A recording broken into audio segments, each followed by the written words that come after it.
and the people who work for him, they are his employees, and he doesn't treat them nicely, he doesn't treat them fairly, he doesn't give them wages on time, buying and selling is not correct, doesn't give them the holidays or the rules and regulations, the government regulations, he does not treat the employees fairly. So he's a zalim, the boss is a zalim.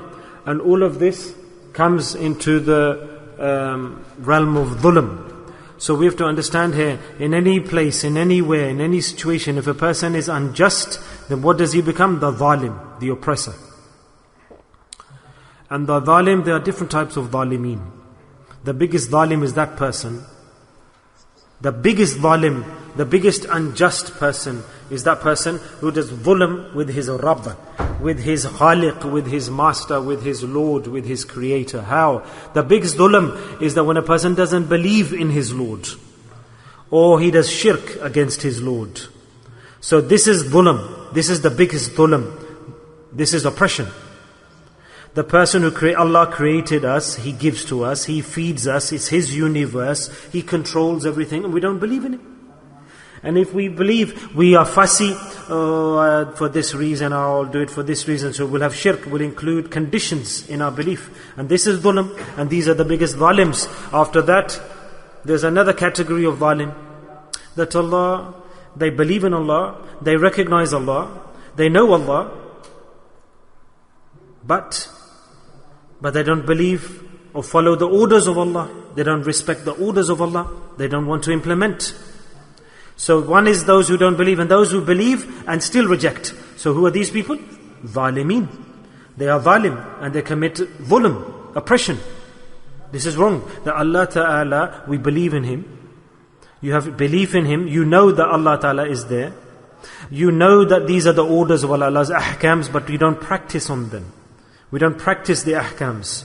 So that is a zalim also. If he's not, what else is he? So now we understand that the zalim in the world, Allah Ta'ala says, I don't give him the full punishment in this world. So all categories of zalimeen come in. Whichever situation they're in, they are all zalim. Allah Ta'ala says, I have included them with the title of dhulm. May Allah forgive. That we also live in this society, we don't know which category we may be in. Let's analyze ourselves, reflect. Or we believe in Allah and we do dhulm with Him, or we do dhulm with His makhluk, His creation. There are three categories. All of them are zalim. The one who doesn't believe, the one who believes and breaks Allah Ta'ala's ahkams, or those who oppress the creation of Allah. Allah Ta'ala says, all of these three categories of people, I don't give them total punishment in the world. Don't think this is a punishment, you have an accident, or you're ill severely. This is not punishment. Or your business has gone down, oh Allah's punished me. No, or you're severely ill, or this is a punishment. Allah Ta'ala says, no, I don't give the total punishment. These are not punishments, these are just trials. These are just tests. These are just the jolts and the shaking. Earthquake comes, or storm comes, or tsunami comes, or someone at home is ill, somebody becomes disabled, or has a stroke, or has a different illness. What am I doing? Allah Ta'ala's laws, do I believe in them? Do I practice them? The ibadat Allah Ta'ala has given to us. Do I practice the biggest fard action, 5 times salah with jama'ah in the masjid? Not in your home, in the masjid. 5 times salah with jama'at, in congregation, in the masjid. Not in the shop, not in the house, not in the business premises, not in the warehouse. Where's jama'ah? In the masjid.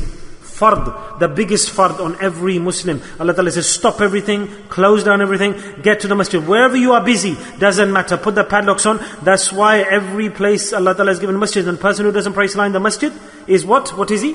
He's a zalim.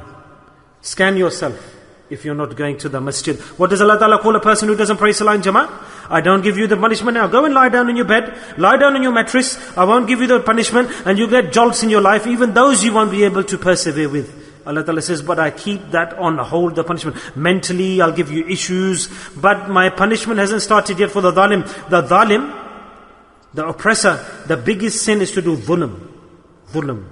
And if you don't do dhulm, in a place if there's no dhulm, Allah Ta'ala says, dhulm, oppression, I don't allow oppression to continue without any end point. Allah Ta'ala says, if there's dhulm being carried out in a place in the world, I wipe away that place in the world, Allah Ta'ala says. We have to be very careful, cautious in our homes, families, outside, our wife, children, families, first with our Khaliq, our Creator, the laws He's given to us, the regulations and principles, practice them. Allah says, I don't give the total punishment. Allah Ta'ala says, I've allocated it. You will get success in the grave and the hereafter. Prepare for that time. Don't delay for that. Prepare. What do we say? There are 3 questions, isn't it, in the grave? When a person dies, he's lowered into the grave, everyone will leave his grave. Man Rabbukum, Man Rasulukum, Man Dinukum. 3 questions will be asked straight away. When the person dies and he's lowered into the grave and everyone will leave him, Allah Ta'ala says, I give you a chance in the world that you have got time now before you die. Because when you get into the grave, if you're not prepared for these 3 questions, but if you have prepared and you're lowered into the grave, and the angels will come to ask you these 3 questions, and if you give the right answers, then you are successful. Then you are successful. But we think that these are the 3 questions. This is just the success of the grave.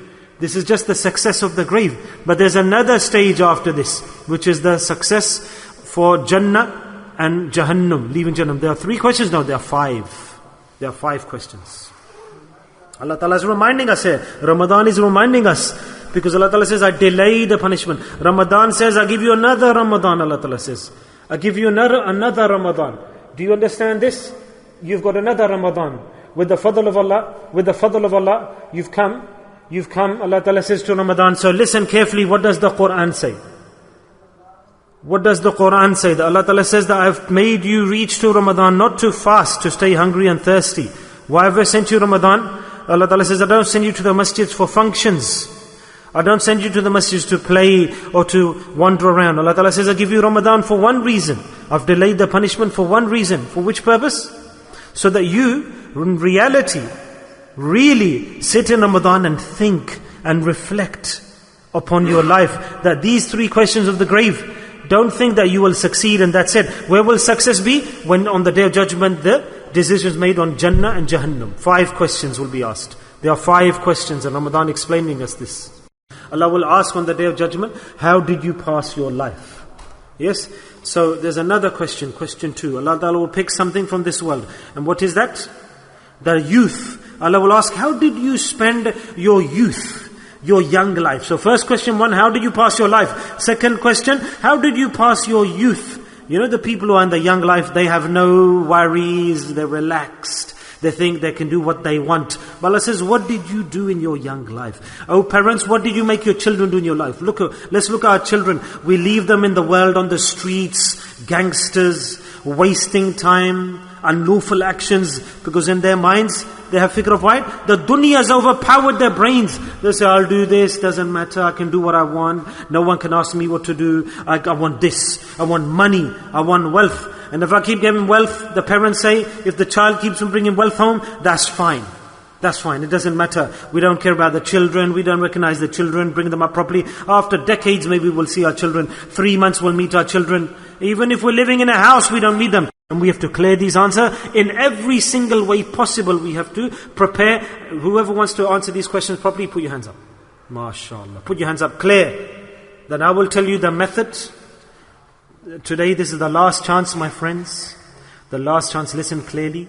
We need to prepare in this life for these answers on the Day of Judgment. Otherwise, who knows after today, after Ramadan, how long we will live. And will we prepare? Because nobody can answer. What's happened has happened.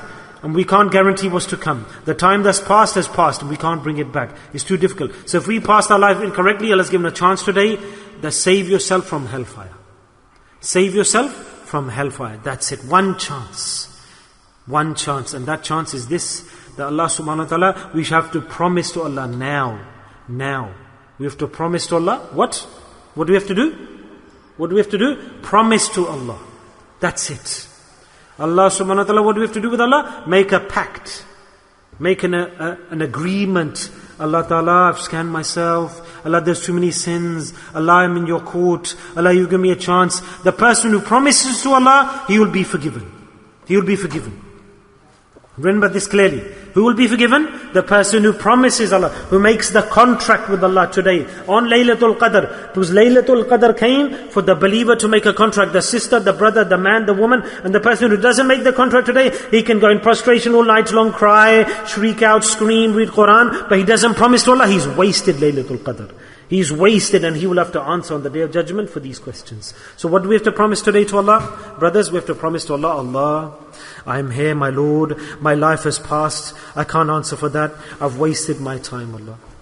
I've wasted my time. Allah, today on Laylatul Qadr, for the duration of Laylatul Qadr and the life that will continue until the rest of my life, Allah, my situation's in front of you. Allah, I've not done anything. I've wasted my life. All my life was passed in sins. Allah, I accept this.